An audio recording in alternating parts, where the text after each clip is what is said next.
Bonjour la famille, bienvenue sur Histoire avec Mozzie. S'il vous plaît, abonnez-vous et laissez-nous un j'aime. Cela représente tout pour nous. Partagez également cette vidéo avec vos amis et vos proches, et activez les notifications pour ne pas manquer nos futures vidéos. Merci de le faire. Installez-vous confortablement et détendez-vous pendant que nous plongeons dans l'histoire. Le jour où Emma Carter devint Emma Langston, le monde ne la vit pas comme une PDG entrant dans une nouvelle vie. Ils virent en elle la mariée discrète et élégante qui avait épousé un membre de l'une des familles les plus riches de la ville. La cérémonie était grandiose, chaque détail orchestré par Patricia Langston elle-même. Lustre en cristal, gâteau à 10 étages, violon et une liste d'invités qui se lisait comme un annuaire mondain. Mais Emma, drapée dans de la dentelle blanche avec un doux sourire aux lèvres, pensait à toute autre chose, la vie qu'elle laissait derrière elle. Derrière son expression posée se cachait une femme qui avait bâti Sterling Trust à partir d'un bureau emprunté et d'un rêve audacieux. Mais rien de tout cela n'avait d'importance aujourd'hui. Aujourd'hui, elle avait choisi l'amour. Elle avait choisi Ryan, et avec ce choix venait la décision de se retirer de la scène publique, de confier les opérations quotidiennes de la banque à son directeur général et de s'effacer discrètement dans l'ombre de la puissante famille de son mari. Ryan lui serra la main fermement ce soir-là alors qu'il quittait la réception. Ils vont t'adorer, Emma, dit-il en la regardant avec ce sourire chaleureux et plein d'espoir qui lui faisait croire en des choses plus douces. Laisse-leur juste du temps. Elle tourna son visage vers la fenêtre, regardant la nuit se fondre dans les lumières de la ville. Elle ne répondit pas. Emma avait toujours su dans quel genre de famille elle se mariait. Les Langston étaient policés, bien pensants et fiers de leur héritage. Ryan l'avait prévenu, sur un ton doux, que sa mère était traditionnelle, que sa sœur pouvait être intense et que son frère était protecteur envers l'entreprise. Mais Emma n'était pas intimidée.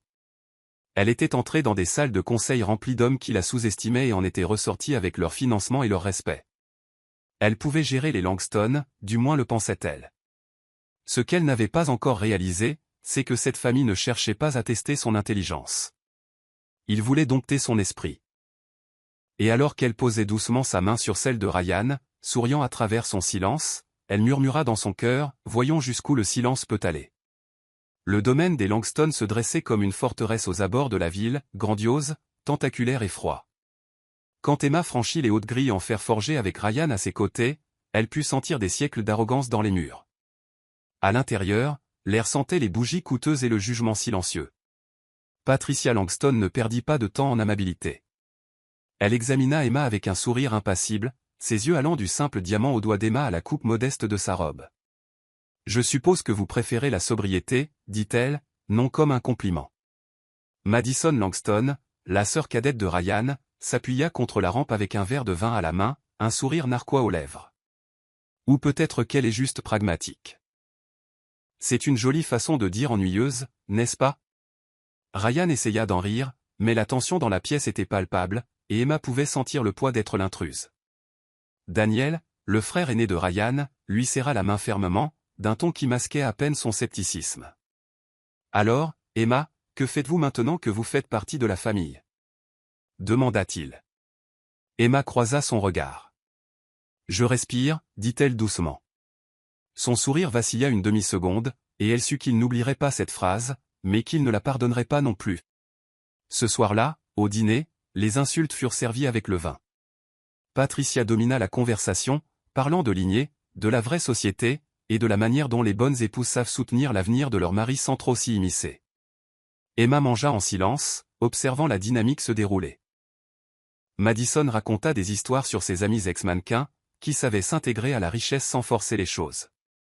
Daniel parla des difficultés de diriger l'entreprise familiale de meubles, soulignant que l'héritage se construisait sur la tradition, pas sur l'ambition. Ryan tenta de créer un équilibre, mais chaque fois qu'il mentionnait quelque chose de positif à propos d'Emma, l'atmosphère de la pièce changeait, les regards se durcissaient, les sourires se figeaient. « Elle est charmante, mais soyons honnêtes, » dit Patricia en faisant tourner son vin, « Emma n'est pas exactement ce que nous attendions pour Ryan. » Emma ne sia pas. Elle posa calmement sa fourchette et plia sa serviette. « J'imagine que non, » dit-elle, son ton doux mais inébranlable. Le silence qui suivit fut dense et révélateur. Plus tard dans la nuit, alors que Ryan lui massait l'épaule pour s'excuser, elle murmura simplement « Tu n'as pas à me protéger, Ryan. » Ne te mets simplement pas en travers de mon chemin, il la regarda, perplexe, mais ne dit rien. La guerre avait commencé discrètement, avec des nappes en guise d'épée. Une semaine après son arrivée au domaine des Langston, Emma apprit quelque chose de précieux. Dans une maison comme celle-ci, le silence rendait les gens nerveux. Patricia détestait ne pas savoir ce qu'Emma pensait. Elle lançait des questions sous couvert de curiosité, où vivaient les parents d'Emma, quelles écoles privées elle avait fréquentées, pourquoi elle n'avait pas d'amis issus de la vieille fortune. Emma répondait avec de doux sourires et un minimum de détails. « J'étais trop occupée à travailler », dit-elle une fois. Cette réponse agaçait Patricia au plus haut point. Un après-midi, alors qu'Emma arrangeait des fleurs dans le couloir, Patricia s'approcha d'elle avec un verre de jus d'orange et un sourire artificiel. « Vous devez être en train de vous adapter, dit-elle. Les femmes comme vous s'en sortent généralement mieux dans des environnements plus simples. » Emma ne répondit pas. Elle se contenta de tailler la tige d'une rose. « Vous savez, Ryan a grandi dans un monde d'attente, et nous avons toujours eu un certain standard. J'espère que vous n'êtes pas dépassé. » Emma leva les yeux, le regard clair. « J'espère que vous ne me sous-estimez pas », Patricia cligna des yeux, ses lèvres tressaillant. Ce fut la dernière fois qu'elle lui offrit du jus d'orange. Ryan commença à remarquer le malaise, mais ne parvenait pas à le formuler. Emma ne se plaignait jamais. Elle l'embrassait pour lui souhaiter bonne nuit, préparait le café le matin et répondait aux insultes de Patricia avec une grâce sans effort. Mais cela le rongeait. Il tenta une fois de prendre la parole lorsque Patricia commenta le manque de présence familiale d'Emma lors d'un brunch dans le jardin. « Maman, ça suffit, dit-il, mais Patricia se contenta de rire. « Mon chéri, je suis juste inquiète. Les origines d'une femme comptent.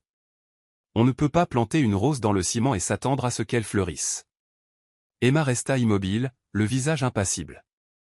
Cette nuit-là, Ryan s'excusa, la tension dans ses épaules. « Ils ne te connaissent pas encore, murmura-t-il. Peut-être que tu pourrais leur parler un peu plus. Partager un peu de ton monde. » Emma s'appuya contre la fenêtre de la chambre, regardant les lumières du jardin. « Mon monde n'est pas quelque chose que je dois à qui que ce soit, Ryan, dit-elle. Pas même à ta mère. » Il hocha la tête, ne sachant s'il devait être d'accord ou la défendre. Emma n'avait jamais élevé la voix. Elle ne claquait pas les portes ni ne faisait de demandes.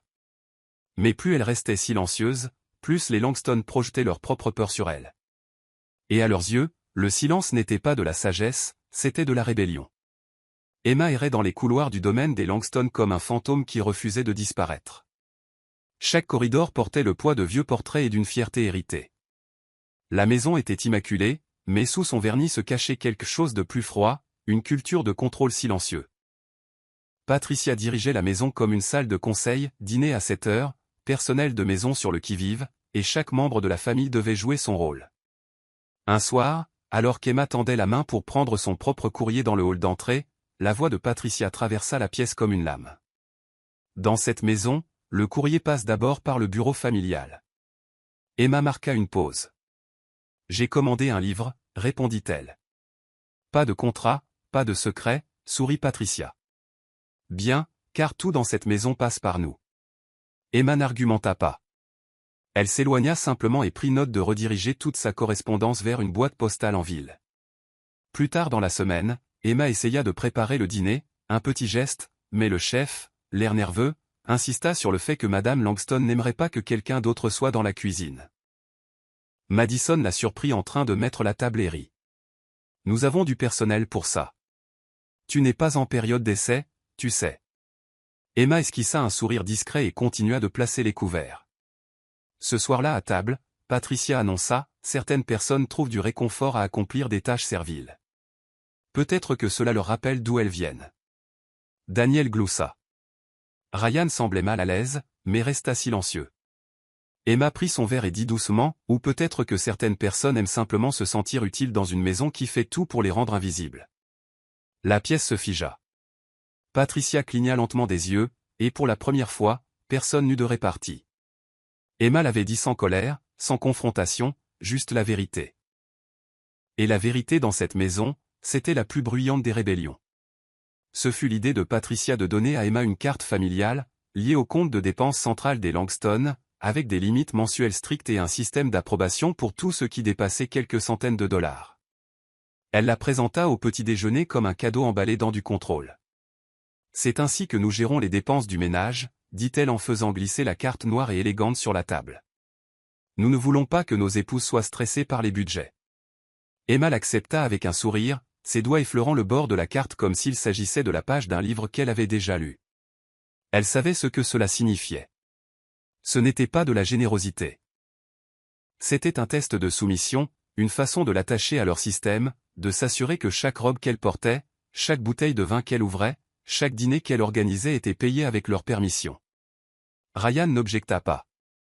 Il l'embrassa sur le front et murmura, « C'est juste pour le moment, pour maintenir la paix. » Emma hocha la tête et glissa la carte dans son sac à main, non pas parce qu'elle en avait besoin, mais parce qu'elle commençait à comprendre le jeu. Elle cessa d'utiliser ses propres cartes pour les achats familiaux.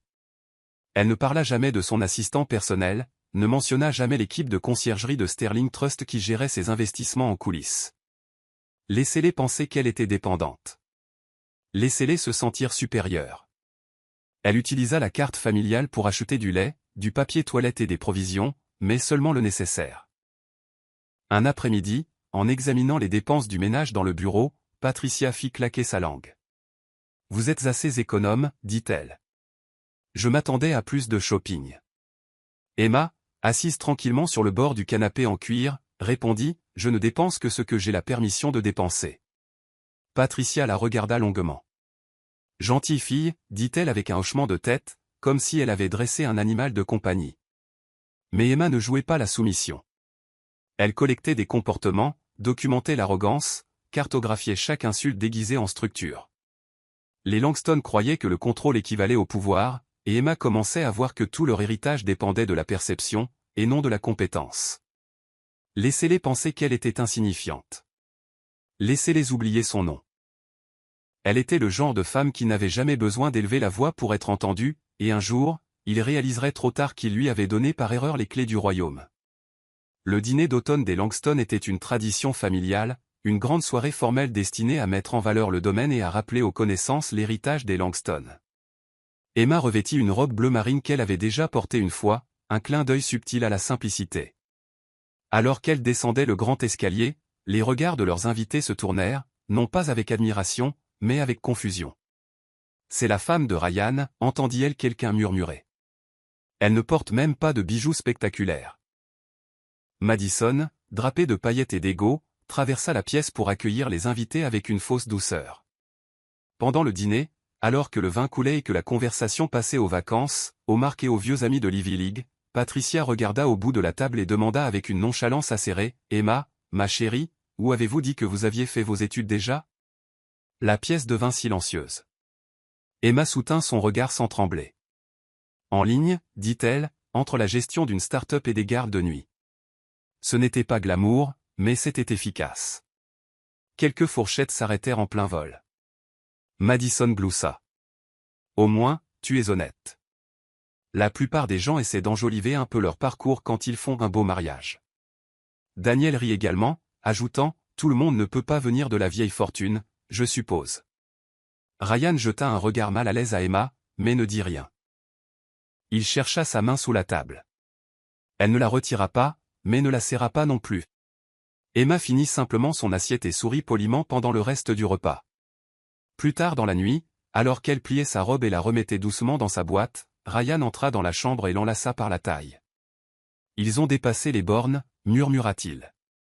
Je suis désolé. » Emma fixa leur reflet dans le miroir. Tous deux habillés pour deux mondes différents. « Moi non, dit-elle. Ils me montrent qui ils sont. Et je prête toujours attention aux gens quand ils pensent que je ne suis pas une menace. » Ryan ne sut que dire. Il lui embrassa l'épaule et ne dit rien. Emma rangea la robe, mais pas le souvenir. Il lui servirait plus tard, quand les apparences cesseraient de protéger les gens qui vivaient derrière elle. La maison était remplie de chuchotements, et tous n'étaient pas derrière des portes closes. Emma avait appris à marcher doucement, non pas pour se faufiler, mais pour observer.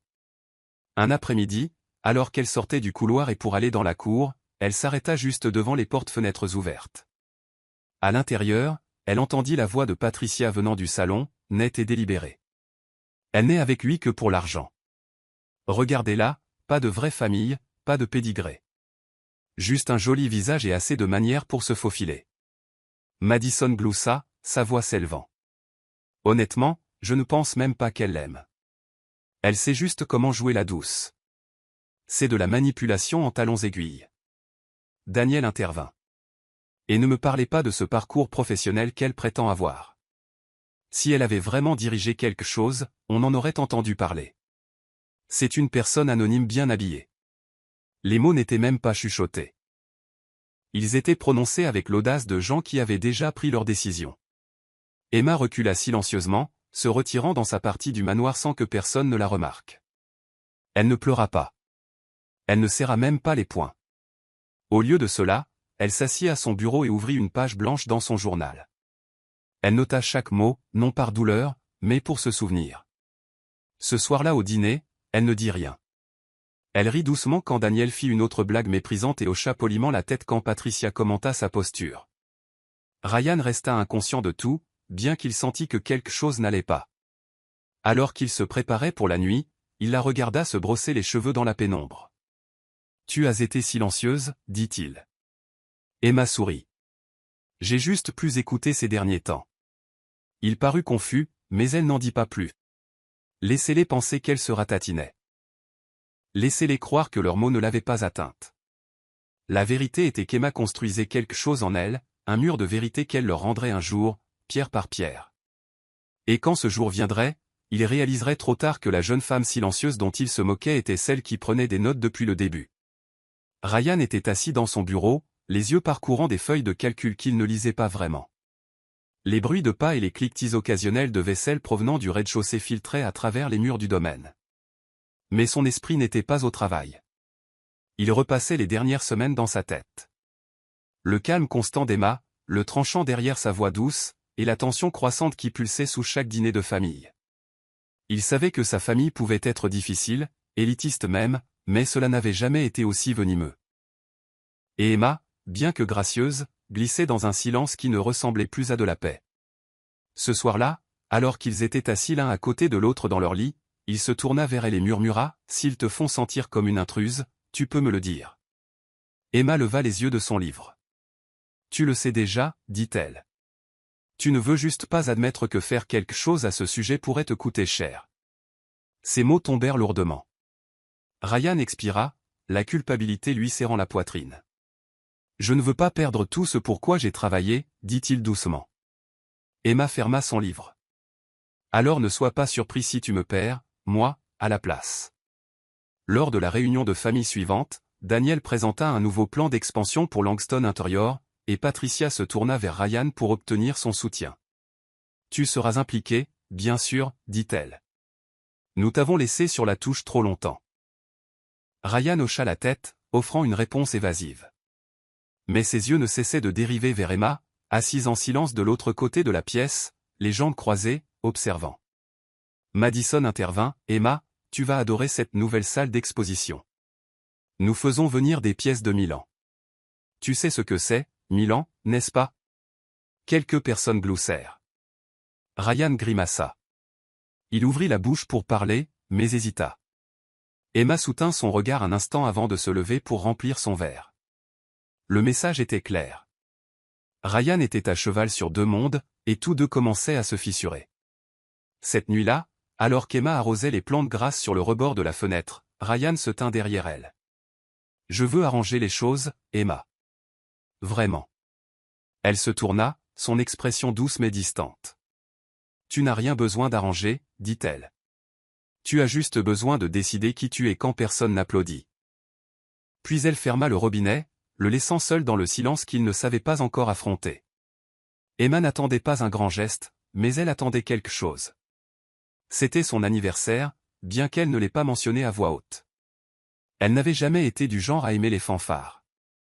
Mais les années précédentes, même au sommet de sa carrière, son équipe de Sterling Trust la surprenait toujours avec des cartes manuscrites et un petit gâteau. Cette année était différente. La maison des Langston bourdonnait d'activité, mais rien de tout cela n'était pour elle. Madison se préparait pour une séance photo dans le jardin. Patricia rencontrait une couturière. Daniel avait une réunion. Personne n'adressa un mot à Emma. En fin d'après-midi, la vérité s'imposa. Ils savaient, et ils avaient choisi de l'ignorer. Elle s'assit seule dans la véranda avec une tasse de thé, regardant la lumière changer à travers les vitraux. Son téléphone vibra, un message d'un vieil ami. « Je n'arrive toujours pas à croire que tu as tout quitté. Joyeux anniversaire, reine. » Emma sourit faiblement et retourna son téléphone. Elle ne répondit pas. Ce soir-là, Ryan rentra tard avec un petit bouquet et de plates excuses. « Je suis tellement désolé, et M, dit-il en posant les fleurs sur ses genoux.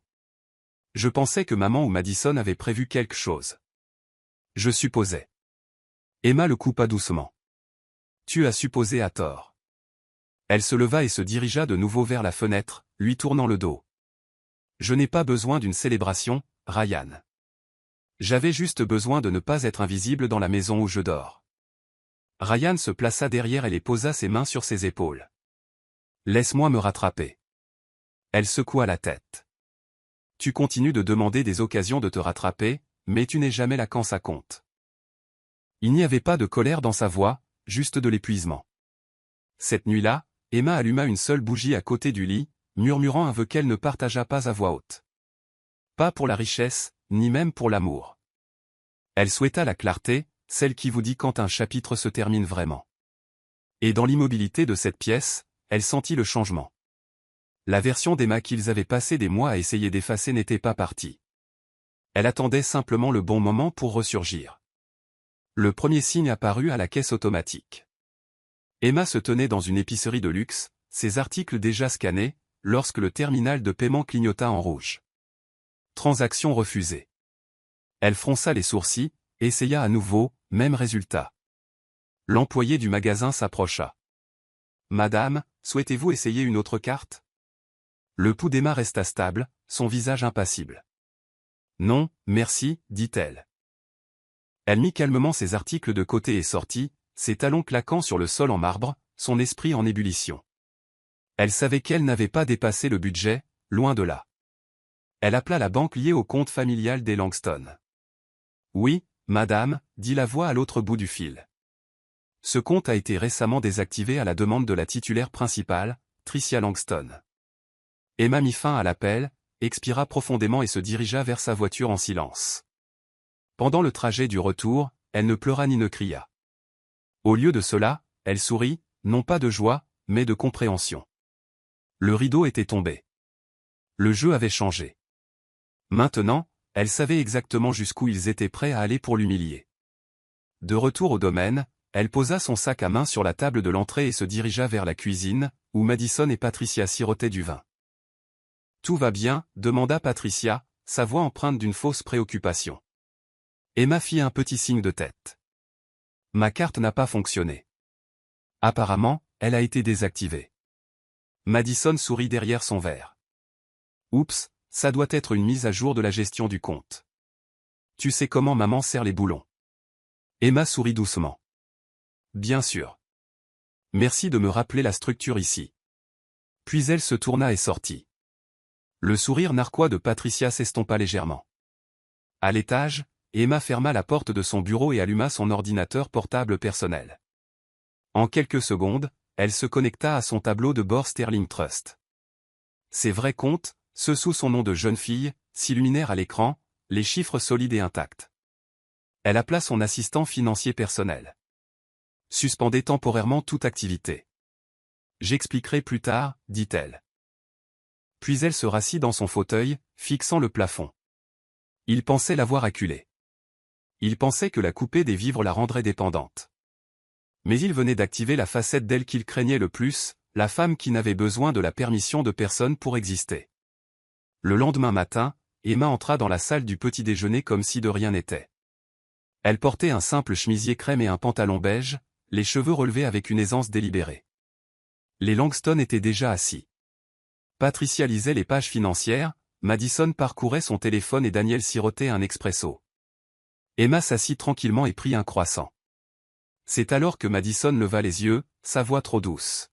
« As-tu réglé ton petit problème de carte ?» Emma leva les yeux avec douceur. « Oh, oui. Merci. On m'a dit que c'était une décision du chef de famille. Patricia plia son journal et sourit finement. Nous menons une barque stricte, ma chère. Ce n'est pas personnel. Nous croyons simplement à la discipline. Emma hocha la tête une fois. Bien sûr, la discipline est importante. Madison gloussa et se pencha en arrière sur sa chaise. Si tu veux utiliser le compte familial, Emma, demande gentiment. Tu sais, comme si tu en avais vraiment besoin. Daniel rit sous cape. Emma plia sa serviette, se leva calmement et regarda Madison droit dans les yeux. Merci. Je m'en souviendrai la prochaine fois que je voudrais acheter du pain. L'air dans la pièce changea. Le sourire narquois de Madison vacilla légèrement, mais elle ne dit rien. Emma sortit de la salle à manger et entra dans son bureau, où elle ferma doucement la porte derrière elle. Elle prit son téléphone personnel et composa un numéro qu'elle n'avait pas appelé depuis des mois. Monsieur Levin, dit-elle lorsque la ligne fut établie. C'est Emma Carter Langston. J'ai besoin que vous prépariez un gel temporaire de toute activité personnelle. Ne paniquez pas. Juste un projet personnel. À l'autre bout du fil, l'homme répondit, compris. Y a-t-il un délai? Emma regarda par la fenêtre, sa voix calme mais inébranlable. Pas de délai. Je donne juste à certaines personnes l'illusion du contrôle. J'ai besoin de voir jusqu'où elles iront. Après l'appel, elle resta immobile, le soleil du matin jetant un éclat doré sur sa peau. Ce n'était pas l'humiliation qui l'avait brisée. C'était la prise de conscience que son silence était devenu leur arrogance, et maintenant, elle allait leur donner assez de cordes. Ce qu'ils choisiraient d'en faire était entièrement leur décision.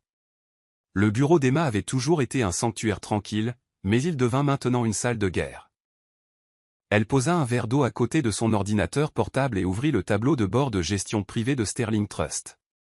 Sa véritable identité, toujours protégée sous son nom de jeune fille, s'illumina à l'écran en chiffres qui feraient taire tous les rires des Langston. Sa propriété était intacte. Ses parts dans l'immobilier, les portefeuilles technologiques et les comptes internationaux discrets étaient actives. Elle avait toujours préféré rester invisible, mais elle comprenait maintenant que l'invisibilité n'était pas une protection. C'était une préparation. Elle ouvrit un autre onglet et examina les structures financières publiquement visibles de la famille Langston. Un coup d'œil à leurs avoirs lui dit tout ce qu'elle avait besoin de savoir. Ils étaient surendettés, fonctionnant sur un prestige emprunté et une liquidité aussi fine que du papier. L'entreprise de Daniel perdait de l'argent. Le manoir dans lequel il se moquait d'elle était englué dans des prêts à intérêt croissant. Elle se rassit en croisant les bras. Ils vivent dans l'illusion, murmura-t-elle, et ils pensent que je suis l'invité dans leur maison. Elle rappela son assistant. Mettez toutes mes transactions sortantes actuelles sous examen. Retardez tout renouvellement automatique et redirigez tout le courrier à l'adresse du centre-ville, ordonna-t-elle. Une raison particulière, demanda-t-il. Emma répondit simplement, parce que je veux qu'ils croient que j'ai disparu dans leur version de la pauvreté. Après avoir mis fin à l'appel, elle attrapa une boîte qu'elle n'avait pas touchée depuis son mariage. Elle contenait les actes de propriété originaux d'un bien que les Langston ignoraient qu'elle possédait. L'une de leurs résidences d'été à Montauk avait été refinancée avec des fonds de Sterling Trust 5 ans plus tôt. Emma l'avait discrètement acquise lorsque l'acheteur initial avait fait défaut. Il n'avait jamais demandé qui était l'investisseur silencieux. Maintenant, il vivait sur un terrain appartenant en partie à la femme même qu'il pensait survivre grâce à des allocations. Elle referma la boîte et expira. Il ne s'agissait pas de vengeance. Il ne s'agissait pas de reprendre de l'espace. Il s'agissait de principes. Ils avaient utilisé la richesse comme une arme, ignorant que la personne la plus riche dans leur orbite n'avait jamais eu besoin d'élever la voix. Emma ne préparait pas sa sortie. Elle préparait leur éducation. Et le moment venu, elle les laisserait échouer, non par cruauté, mais à cause de la fierté même qu'ils avaient utilisée comme une arme contre elle. Emma entra dans son rôle comme une actrice à qui on aurait donné un scénario qu'elle avait déjà mémorisé. Elle permit à Madison de l'emmener faire du shopping, non pas pour acheter quoi que ce soit, mais pour se tenir à ses côtés comme une leçon de jugement erroné. « Oh mon Dieu, Emma, et c'est celle-ci » s'exclama Madison dans la boutique, en tenant une robe à fleurs criardes. Emma sourit poliment, se glissant dans une cabine d'essayage pour en ressortir 10 minutes plus tard sans rien dans les mains. « Rien ne m'allait vraiment, dit-elle. Je suppose que certains vêtements ne sont pas faits pour tout le monde. » Madison, ne saisissant pas le double sens, leva les yeux au ciel. tu dois apprendre à mieux faire les boutiques. Honnêtement, je ne sais pas ce que tu portais avant d'épouser mon frère. Emma répondit doucement, je portais des résultats, et il m'allait toujours parfaitement. Au déjeuner, quand l'addition arriva, Madison sortit théâtralement la carte Langston et poussa un faux soupir. Ne t'inquiète pas, je m'en occupe. Tu fais partie de la famille maintenant, même si tu n'es plus sur le compte. Emma la remercia avec la même grâce qu'elle aurait utilisée lors d'un couronnement. De retour à la maison, elle déballa quelques sacs cadeaux remplis de babioles que Madison avait achetés, des bougies, des lotions hors de prix et des articles fantaisie qu'Emma n'utiliserait jamais. Patricia passa devant sa chambre, jeta un coup d'œil au sac et dit, « Tu vois ? Madison commence à t'apprécier. Tu devrais être reconnaissante. » Emma hocha la tête. « Je le suis. C'est agréable de se sentir soutenue. » Ce soir-là, elle les rejoignit pour le dîner dans une simple robe noire sans accessoires. Daniel plaisanta, « Encore du minimalisme ? Tu prends vraiment l'esthétique de la pauvre fille au sérieux. » Emma répondit sans ciller. Elle enseigne la résilience. Tu devrais essayer, Daniel. Ça pourrait t'aider avec tes pertes trimestrielles. La pièce se tut. La fourchette de Madison s'arrêta en plein vol. Patricia la fixa, les lèvres pincées. Ryan baissa les yeux, luttant pour contenir à la fois sa fierté et sa peur. Emma finit sa soupe, plia sa serviette et se leva de table. « Merci pour le dîner, dit-elle. C'est bon de se rappeler tout ce que les gens disent quand ils croient ne jamais être remis en question. » À l'étage, dans son bureau, elle consigna tout dans son carnet. Chaque pic, chaque gloussement, chaque rejet. Il pensait qu'il construisait son histoire. Mais ce qu'il ne savait pas, c'est qu'elle écrivait la leur. Ryan se tenait dans le couloir devant leur chambre, observant Emma à travers la porte entr'ouverte alors qu'elle pliait le linge en silence. Elle portait un vieux pull, un qu'il ne l'avait pas vu toucher depuis des années. Il était délavé, doux au coude, quelque chose qu'elle n'aurait jamais porté en public auparavant. Il s'appuya contre le mur, les bras croisés, se demandant quand exactement elle avait cessé d'aller au spa ou même de commander ses infusions de thé préférées. « Tu t'habilles différemment, dit-il finalement, en entrant dans la pièce. Emma leva les yeux avec un léger sourire. « Vraiment ? » Il hocha la tête. « Et je ne t'ai pas vu faire de shopping pour toi depuis des mois. Même pas un nouveau livre. Ce n'est pas ton genre. » Elle s'assit sur le bord du lit, son regard calme. « J'apprends ce que signifie s'adapter, dit-elle. C'est ce que tout le monde veut, n'est-ce pas ? » Le front de Ryan se plissa. « Emma, que se passe-t-il vraiment ? Tu disparais dans cette version de toi-même qui n'est pas toi. » Elle se leva et lui toucha la joue. « Peut-être que c'est exactement ce que je dois être pour le moment. » Plus tard dans la soirée, Ryan parla avec sa mère dans la bibliothèque. « Elle est différente, dit-il, renfermée. » Patricia sirota son thé, sans lever les yeux de sa tablette. « Elle apprend enfin sa place, mon chéri. Ce n'est pas une mauvaise chose. » La voix de Ryan s'éleva légèrement. « Apprendre sa place. C'est ma femme, maman, pas une enfant à dresser. » Patricia le regarda enfin, l'expression froide. « Nous avons bâti cette maison avec des standards. Si elle ne les respecte pas, elle se sentira toujours comme une intruse. » Ryan serra les poings mais ne dit rien. Cette nuit-là, il retourna auprès d'Emma et la trouva debout sur le balcon, regardant les jardins. Il l'enlaça par la taille. « Qu'est-ce qu'ils te font » murmura-t-il. Elle ne se tourna pas, rien que je ne les ai laissés faire. Il lui embrassa l'épaule et demanda, « Comment puis-je arranger ça ?» Emma se tourna enfin, les yeux fatigués mais calmes. « Tu ne le peux pas, dit-elle. Mais tu peux commencer par décider si ton confort vaut plus que ma dignité. » Ces mots percèrent le silence. Ryan resta là, réalisant que l'amour seul ne suffisait pas. Pas quand il était accompagné d'une complicité silencieuse. Le gala de charité était un événement grandiose, tentures dorées, tours de champagne et flashs d'appareils photo scintillant comme des lucioles. Les Langston étaient l'un des principaux sponsors, et Patricia s'assura que toute la ville le sache. Elle arriva dans une robe vert émeraude profond, Madison la suivant en soie, toutes deux rayonnant d'arrogance. Emma, vêtue d'une robe bordeaux sobre, ses cheveux naturels coiffés en un chignon élégant, marchait 2 pas derrière, sans être annoncée ni parée. Alors que le maître de cérémonie présentait la famille sur scène, Patricia prit le micro et remercia les donateurs, ne s'interrompant que pour désigner Emma. Et bien sûr, la femme de mon fils, Emma, dit-elle. Une charmante femme au foyer. Elle apprend les ficelles de ce que signifie soutenir un homme d'héritage. Il y eut des rires polis dans la foule. Emma resta immobile, souriant faiblement, tandis que ses mains se crispaient en point derrière sa pochette. Après que les applaudissements se soient tus, Ryan se tourna vivement vers sa mère. « Pourquoi as-tu dit ça » demanda-t-il. « Tu l'as fait passer pour un meuble. » Patricia agita la main avec dédain. « Ne sois pas dramatique. C'est mieux que de la qualifier de chômeuse. » Madison gloussa et ajouta, « Elle devrait être contente d'être sur scène. » Il y a quelques années, personne ne lui aurait accordé un second regard.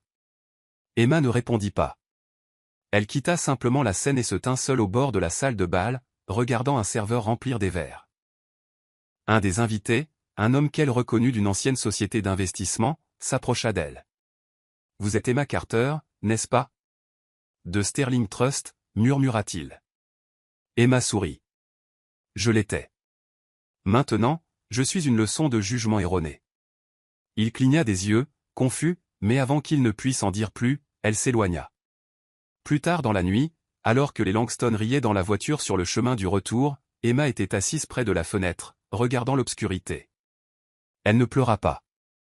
Elle n'exprima pas sa rage. Elle grava simplement le moment dans sa mémoire, sachant que l'humiliation était parfois une graine nécessaire à la justification. Et ce soir-là, ils l'avaient arrosée eux-mêmes. Emma se regarda dans le miroir, étudiant le reflet fatigué qui lui renvoyait son image.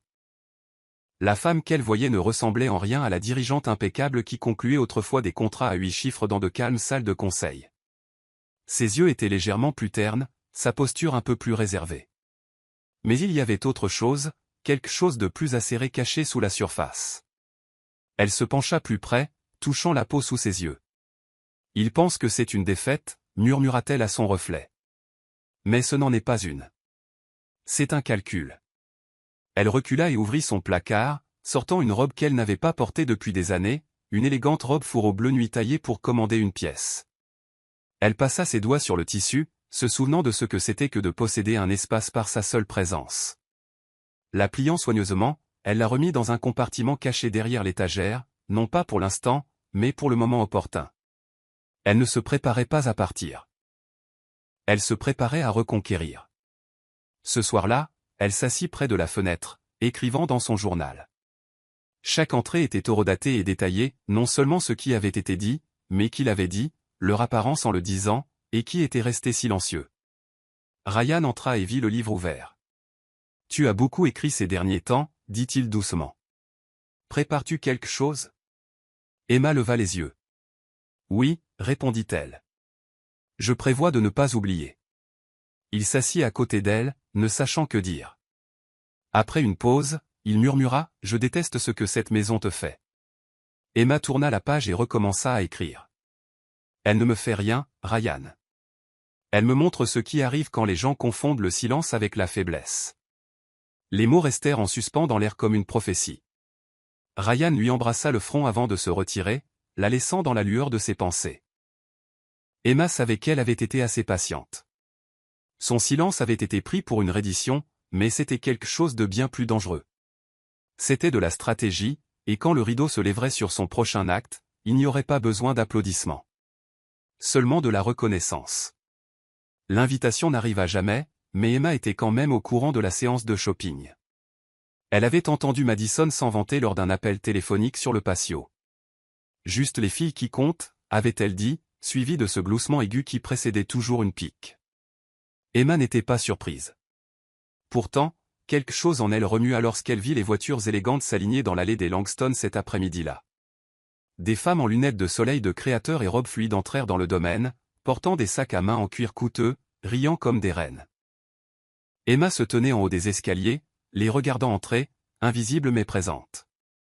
Patricia passa devant elle sans un mot, mais Madison s'arrêta brièvement et dit avec un sourcil arqué, « Oh, je ne pensais pas que tu serais là aujourd'hui. C'est un truc un peu exclusif. » « Tu n'aimerais probablement pas, » Emma sourit. « Tu as raison. Je préfère que mes investissements prennent de la valeur. » Madison ne saisit pas l'allusion ou fit semblant de ne pas le faire, et s'éloigna d'un pas arrogant. 1 heure plus tard, Emma entra dans le salon où les femmes s'étaient rassemblées. Elles se turent, au milieu d'un rire, à son entrée, non pas parce qu'elle n'était pas la bienvenue, mais parce que sa présence perturbait leur hiérarchie. Elle portait une robe modeste, les cheveux en un simple chignon, aucune étiquette de créateur visible, et pourtant elle se tenait comme quelqu'un qui n'avait besoin d'aucune permission. Une des invitées, essayant clairement de briser la tension, lui offrit un verre. Emma accepta, puis écouta pendant qu'elles discutaient de boutiques internationales et d'hommes qu'elles avaient dépassés. Madison, enhardi par le vin, se pencha en avant et dit assez fort pour que tout le monde entende, « Emma, ici, est un peu comme le projet de notre famille. Nous la polissons. » Des rires fusèrent dans la pièce. Emma sirota sa boisson et répondit d'un ton égal. « C'est généreux de votre part, bien que je vous déconseillerais de polir quelque chose que vous ne comprenez pas. Il a tendance à perdre de sa valeur entre des mains négligentes. » La pièce se tut. Quelques invités clignèrent des yeux, ne sachant manifestement pas s'il s'agissait d'une insulte ou d'un conseil. Madison devint rouge mais força un rire. Emma se leva gracieusement. « Merci pour l'hospitalité, » dit-elle en posant son verre.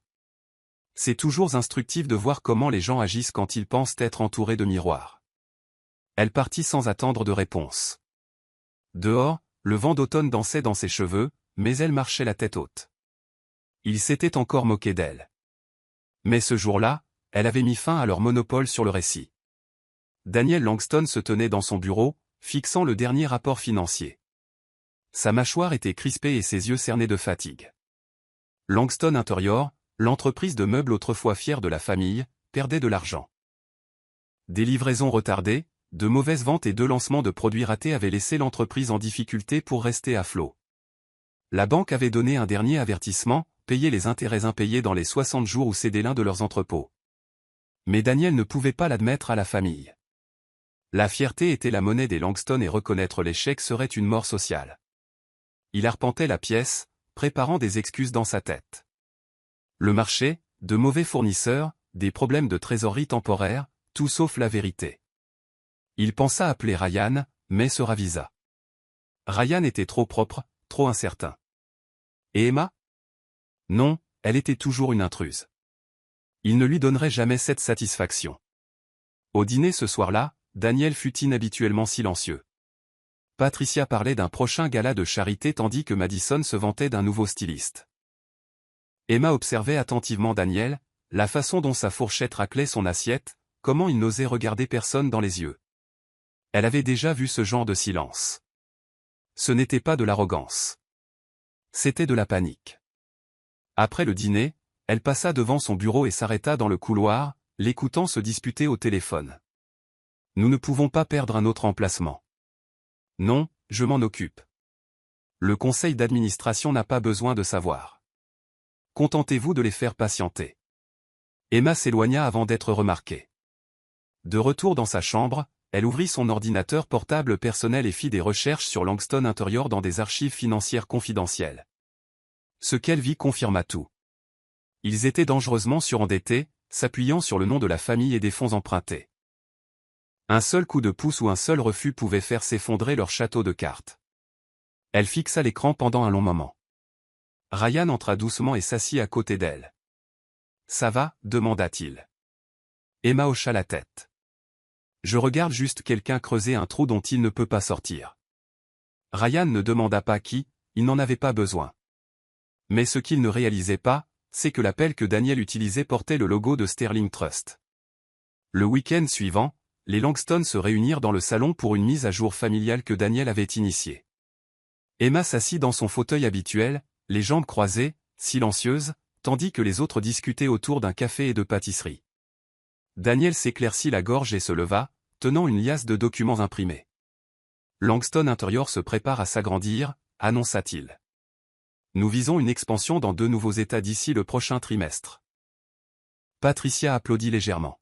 « C'est merveilleux, Daniel. » Madison ajouta, « Il était temps.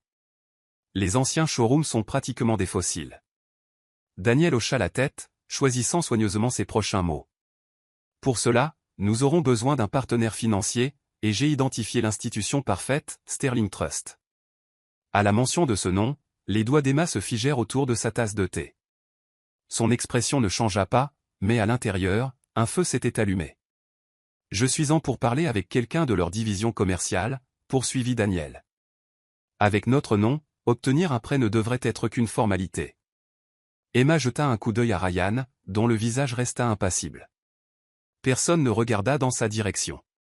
Personne ne songea à lui demander si elle avait une opinion sur une banque qu'elle avait autrefois bâtie de ses propres mains. Patricia rayonnait. C'est parfait. Cette banque a du goût. Et ils adoreront faire des affaires avec un nom comme Langston. Emma posa sa tasse de thé. Savez-vous à qui vous parlez là-bas? Demanda-t-elle, son ton neutre. Daniel agita la main avec dédain. Juste un cadre supérieur. Peu importe qui, vraiment. Une fois qu'ils verront notre nom, l'affaire sera conclue. Madison intervint. Honnêtement, s'ils ne nous approuvent pas, ils doivent être fous. Nous sommes pratiquement de la royauté ici. Emma se pencha en arrière dans son fauteuil, laissant le poids de leur confiance remplir la pièce comme de la fumée. Ils entraient dans la fosse au lion, ignorant complètement que le lion était assis juste en face d'eux. Et elle ne rugirait pas. Elle n'avertirait pas. Elle attendrait simplement. Et le moment venu, la seule chose plus forte que son silence serait le son de leur fierté s'effondrant autour d'eux. Emma se tenait près du comptoir de la cuisine, coupant des pommes, quand Ryan entra avec un rare air d'excitation. Il laissa tomber un épais dossier manie sur le marbre et l'embrassa sur la joue. Bonne nouvelle. Daniel fait enfin un pas solide.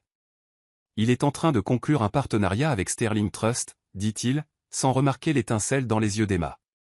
Il est confiant que le prêt remettra Langston Interior sur pied. Tout est arrangé par leur division commerciale. Emma continua de couper sans réagir, ses mouvements réguliers. C'est ambitieux, murmura-t-elle. Ryan hocha la tête.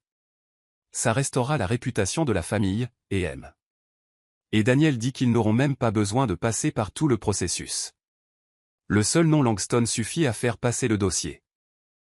Elle s'essuya les mains sur un torchon et se tourna pour lui faire face. Et si ça ne suffisait pas? Ryan fronça les sourcils. Allons, Sterling Trust ne va pas nous refuser. Le nom seul ouvre des portes.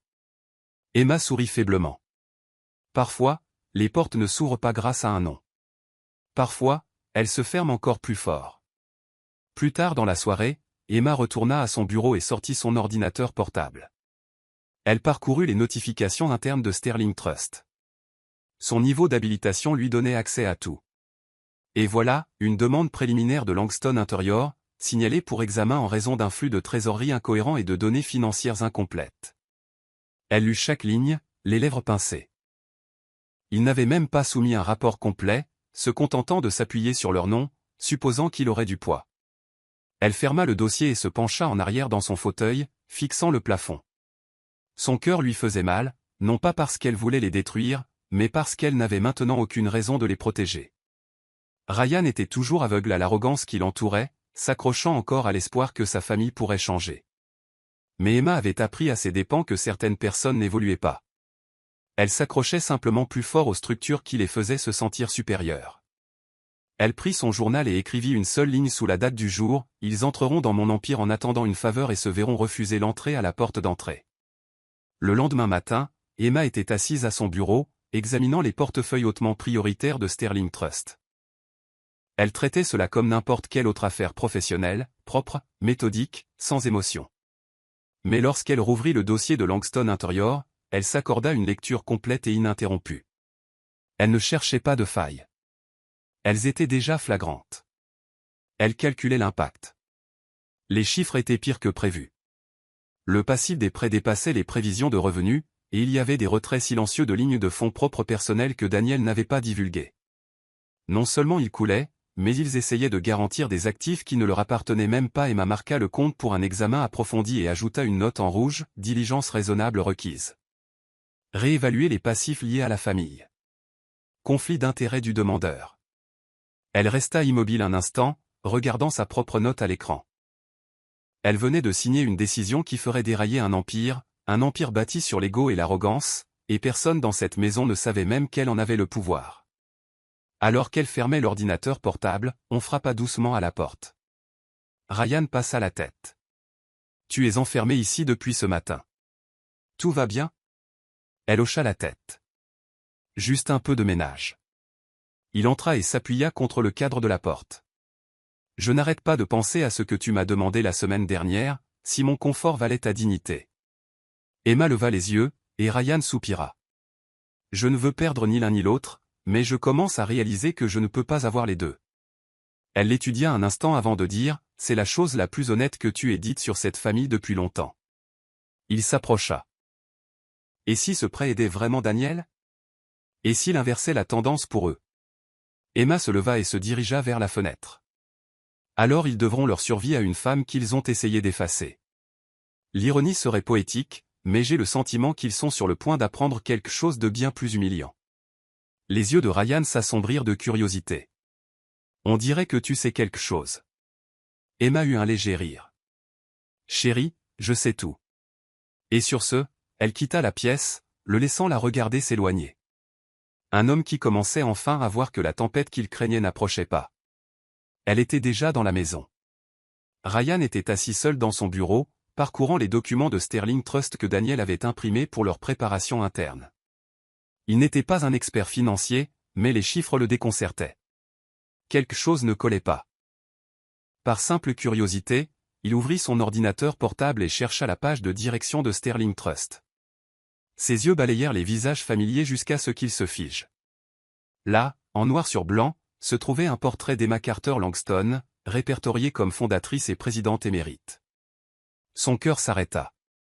Pendant un instant, il ne put plus respirer. Il cliqua sur le lien de sa biographie, et les distinctions affluèrent. Emma avait créé la banque, l'avait dirigée pendant près d'une décennie et s'était discrètement retirée de ses fonctions publiques il y a seulement 2 ans. Ce n'était pas juste une banque. C'était sa banque.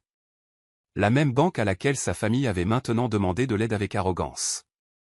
Il se pencha en arrière dans son fauteuil, le poids de la découverte lui pesant sur la poitrine comme une pierre. Elle ne me l'a jamais dit, murmura-t-il, pendant tout ce temps. Il trouva Emma dans le jardin, s'occupant de ses fleurs. Elle semblait sereine, comme si son monde ne brûlait pas dans une ironie silencieuse. « Emma, dit-il, la voix rauque. Elle se tourna, sans surprise. « Tu as découvert. » Il hocha la tête. « Toi. Tu l'as bâti? Tu les as regardés demander de l'aide à ta banque? » Elle se leva et épousseta ses paumes. « Oui. » Ryan s'approcha, la douleur luttant avec l'admiration dans ses yeux. « Pourquoi ne me l'as-tu pas dit? » Emma soutint son regard sans ciller. « Parce que tu avais encore besoin de voir qui ils étaient sans ma protection. » Sa voix se brisa. « Mais tu les as laissés te dépouiller. Tu les as laissés se moquer de toi, te priver de ta dignité. » Elle pencha la tête. « Et en faisant cela, je leur ai permis de me montrer la vérité. C'est plus précieux que l'approbation, Ryan. » Il s'assit sur le banc de pierre à côté d'elle, le visage enfoui dans ses mains. « Que va-t-il se passer maintenant ?» demanda-t-il. Emma regarda l'horizon. « Maintenant, je décide s'ils méritent d'être sauvés, et ce que leur sauvetage leur coûtera. » Le vent bruissait dans le jardin, tandis que Ryan était assis à côté de la femme qu'il réalisait maintenant n'avoir jamais vraiment vue. Elle n'était pas seulement sa femme. Elle était l'empire que sa famille avait confondu avec le silence. La maison était silencieuse quand Emma entra dans leur chambre, à l'exception du doux tic-tac de l'horloge grand-père devant la porte. Ryan était assis sur le bord du lit, fixant ses mains comme s'il tenait une vérité fragile qu'il ne savait comment porter. Emma se tint un instant à la fenêtre, observant son reflet dans le verre sombre avant de se tourner vers lui. « Tu veux parler ?» demanda-t-elle doucement. Ryan leva les yeux, la voix sèche. « Je ne sais même pas par où commencer. » Elle traversa la pièce et s'assit à côté de lui, sa posture détendue. « Alors commence par ce que tu ressens. » Il secoua la tête. « J'ai honte. Pas de toi, de moi. Je les ai laissés t'humilier, te priver de ton honneur, pendant que tu étais assise sur un trône dont ils n'ont jamais soupçonné l'existence. » Emma posa sa main sur la sienne. « Je ne cherchais pas les applaudissements, Ryan. Je voulais juste savoir si tu me verrais un jour clairement quand il n'y aurait plus rien qu'ils puissent te donner. » Ryan se tourna vers elle, la voix tremblante. « Pourquoi ne m'as-tu pas fait confiance avec qui tu étais? » Emma inspira profondément. « Parce que la confiance, ce n'est pas seulement connaître la vérité de quelqu'un. C'est la façon dont on la gère. Tu m'aimais, oui, mais tu avais encore peur de les perdre. J'avais besoin de voir si ton amour pouvait tenir debout sans leur approbation. Le silence s'installa comme une couverture entre eux. Puis Ryan dit, tu t'es battu tout ce temps, n'est-ce pas? Emma hocha la tête. Pas pour la vengeance. Pour des limites, pour la paix, pour un espace où être respecté sans avoir à rugir pour être entendu. Il lui serra la main, les yeux brillants. Je veux être le genre d'homme qui te mérite. Emma sourit faiblement. Alors arrête de me demander un pardon que tu n'as jamais mérité, et commence à prendre des décisions qui me montrent que je compte plus que la fierté de ta famille. Cette nuit-là, ils ne dormirent pas dans les bras l'un de l'autre. Au lieu de cela, ils s'assirent face à face, deux personnes reconstruisant quelque chose d'honnête à partir des ruines de la politesse et du silence. Et alors que la première lumière du matin filtrait à travers les rideaux, Ryan vit enfin Emma, non pas comme sa femme, non pas comme l'intruse que sa famille méprisait, mais comme la tempête silencieuse qui ne s'était retenue que par pitié. Le lendemain matin, Ryan se tenait dans la salle du conseil de la famille Langston, le même espace où il avait été autrefois loué pour porter le nom de la famille, jamais pour prendre ses propres décisions. Daniel était en plein milieu d'une phrase sur les projections trimestrielles quand Ryan leva la main. « Je me retire de toutes les affaires de Langston Interior », dit-il calmement. La pièce tomba dans un silence stupéfait. Patricia cligna lentement des yeux, comme si elle essayait d'interpréter une langue qu'elle ne reconnaissait pas. « Excuse-moi » demanda-t-elle. Ryan soutint son regard. « Je ne ferai pas partie d'une entreprise bâtie sur l'exclusion et l'arrogance. » Daniel ricana. « Tu es dramatique. » Ryan se leva, faisant glisser une enveloppe scellée sur la table. « Voici mes parts. Je les retransfère à la famille. Vous pouvez en faire ce que vous voulez. J'ai terminé. » La voix de Patricia s'éleva. « Et où penses-tu aller, Ryan? Tu penses que cette femme peut te donner ce que nous avons bâti? Il ne s'y a pas, elle m'a déjà donné tout ce que vous ne pouviez pas, l'intégrité. » De retour à la maison, Ryan entra dans la cuisine où Emma préparait du thé. Elle se tourna vers lui, étudiant son visage. « Tu as l'air plus léger, dit-elle. » Il hocha la tête. « Je suis parti. » Elle haussa un sourcil. « De quoi? » « De faire semblant, » répondit-il. « De prétendre que le silence était la paix. Je leur ai rendu leur nom, leur part et leurs conditions. Ils ont tout, sauf moi. » Emma le fixa un long moment. « Et toi » demanda-t-elle. « Que as-tu maintenant ?» Ryan lui prit la main. « Toi. Et c'est tout ce dont j'aurais jamais besoin. » Elle chercha dans son visage des signes de doute, mais n'en trouva aucun. Pour la première fois depuis leur mariage, Emma vit un homme qui n'essayait pas de jongler avec deux mondes. Il avait fait un choix. Non pas parce qu'elle l'avait exigé, non pas parce qu'elle l'avait acculé, mais parce qu'il avait réalisé qu'il avait soutenu depuis le début. Et pour Emma, c'était la seule excuse dont elle avait jamais eu besoin. La famille Langston arriva au siège imposant de Sterling Trust avec la pompe de gens qui s'attendent à des applaudissements. Patricia portait son tailleur ivoire signature, Madison des talons qui criaient le luxe, et Daniel un élégant classeur en cuir comme un général prêt à faire des exigences. « C'est une formalité » dit-il en entrant dans l'ascenseur aux garnitures dorées. « Ils nous mangeront dans la main d'ici la fin de la réunion. » Aucun d'eux ne remarqua la subtile inclination de la réceptionniste lorsque le nom d'Emma fut mentionné.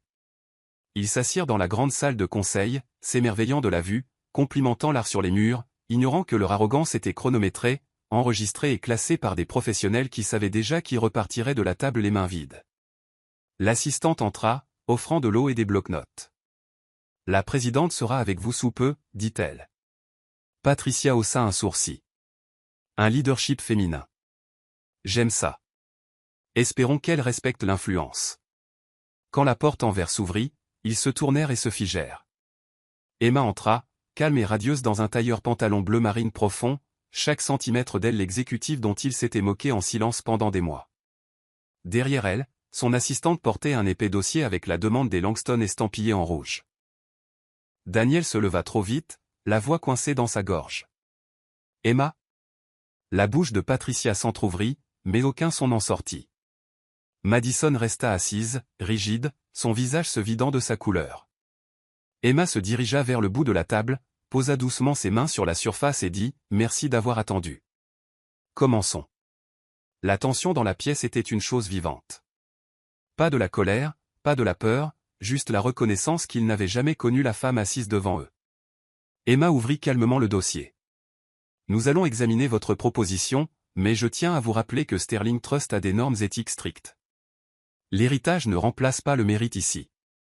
Daniel essaya de se reprendre. Nous n'avions aucune idée. Elle le coupa. Que j'étais capable, que j'étais puissante, ou juste que je n'étais pas dépendante de votre approbation? La pièce retomba dans le silence. Ils étaient venus pour de l'argent, mais ce qu'ils obtinrent fut un miroir, et pour la première fois, aucun d'eux n'aima ce qu'il y vit. La pièce resta suspendue dans un silence haletant alors qu'Emma prenait place à la tête de la table. Sa chaise était légèrement surélevée, son nom gravé sur la plaque dorée devant elle. Emma Carter Langston, fondatrice et présidente. Elle ne sourit pas. Elle n'en avait pas besoin. Le silence suffisait. Patricia s'ajusta sur sa chaise, son sang-froid se fissurant. Emma, commença-t-elle, le ton tendu. Tu n'as jamais mentionné cela. Le regard d'Emma était stable. Je n'étais pas obligé. Vous avez clairement montré ce que vous pensiez que je valais, et je vous ai permis de le montrer sans interférence. Daniel se pencha en avant, la voix basse. Cela change les choses. Emma pencha la tête. Non, Daniel. Cela les révèle.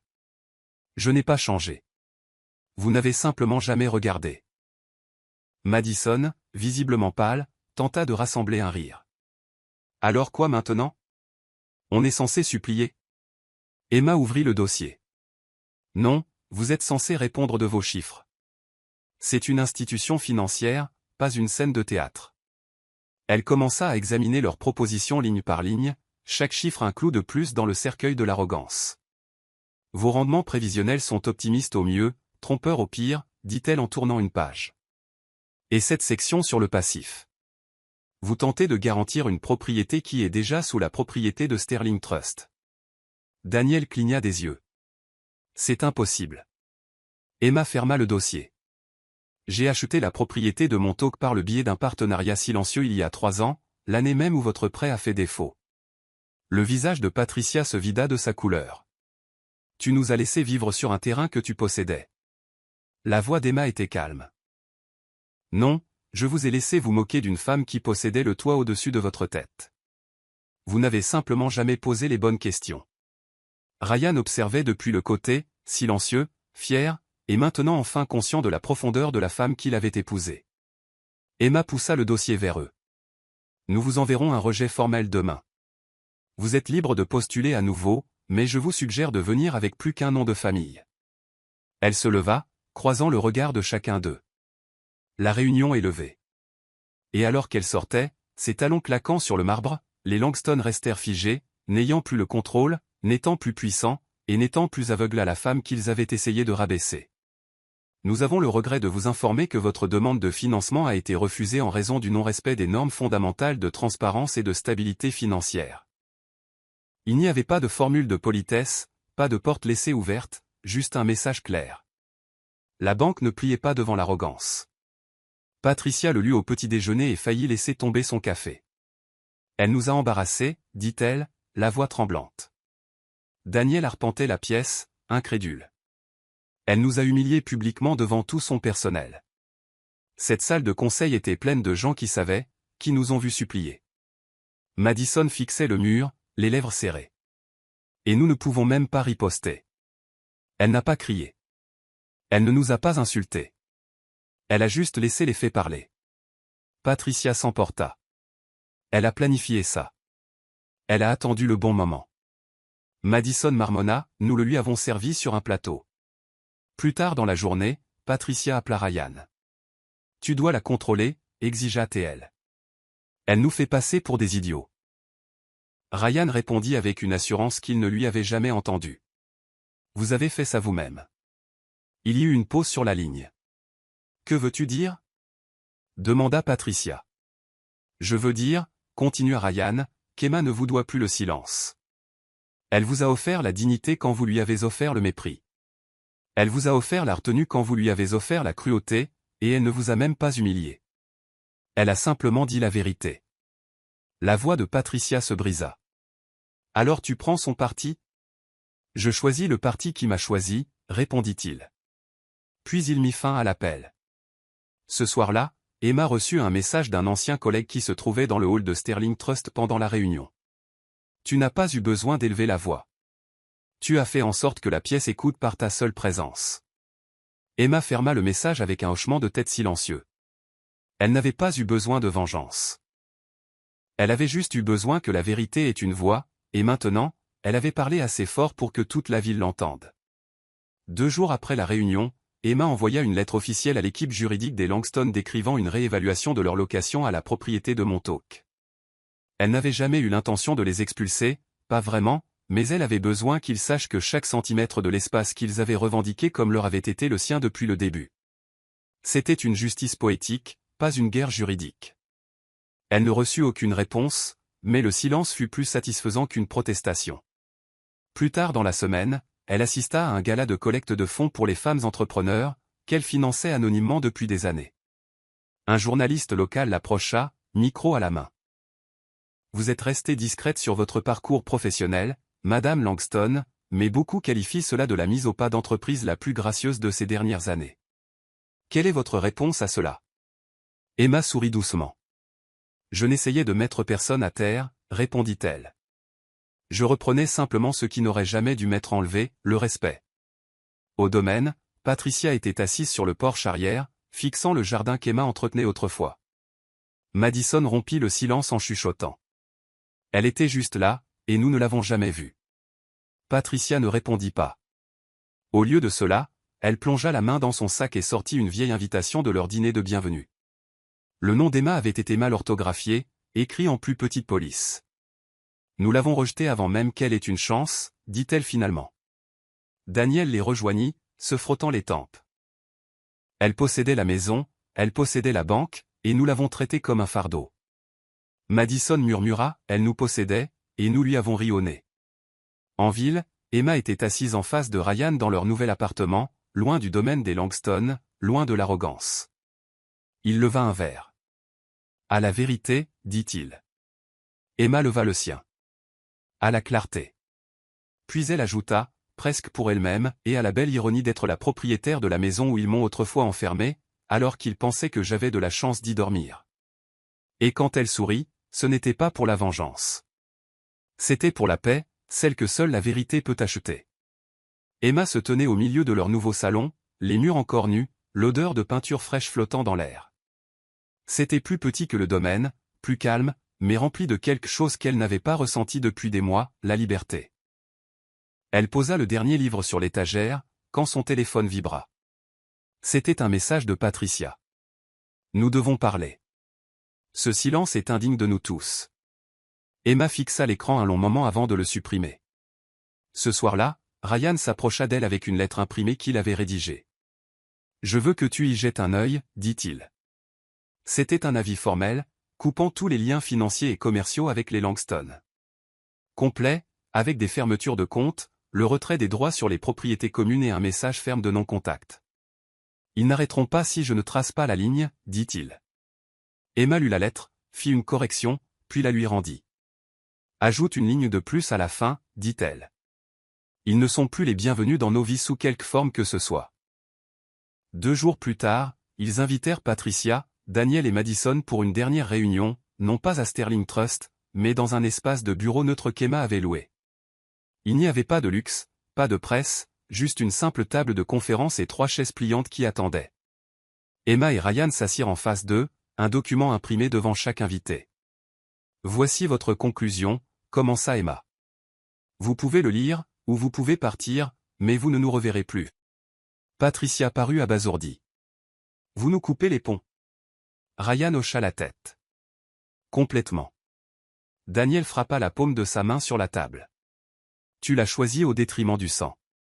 Emma se tourna vers lui, calme comme la pierre. Le sang n'excuse pas la cruauté. La famille sans respect n'est que de la proximité. Madison rit amèrement.